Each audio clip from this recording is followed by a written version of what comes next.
In concomitanza con la fine dell'anno scolastico, a Tezze sul Brenta si completa anche la seconda edizione dell'iniziativa Io mi muovo in bici, un progetto frutto della collaborazione tra amministrazione e istituto comprensivo rivolto a ragazzi e ragazze della scuola secondaria di primo grado, mirato a incentivare l'utilizzo della bicicletta nel percorso casa-scuola, attraverso una sana e salutare competizione a colpi di pedale con tanto di vincitori e premi finali.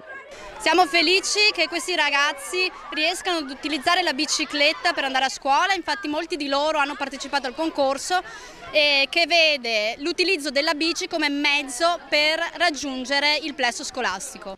Un evento che ha visto il Parco delle Amicizie riempirsi con oltre 400 studenti che hanno imparato a muoversi nel rispetto dell'ambiente. Il comune di Tezze è dotato di piste ciclabili, numerose piste ciclabili, sia in senso est a ovest che in senso nord e sud.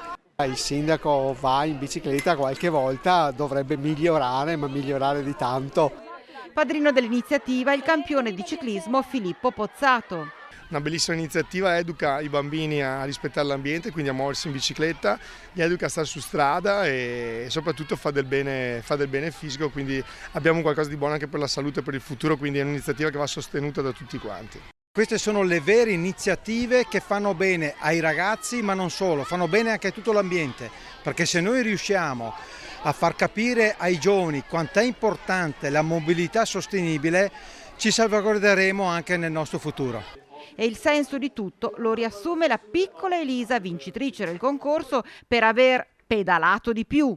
Mi trovo con i miei amici, mi diverto, faccio bene al pianeta e faccio anche movimento.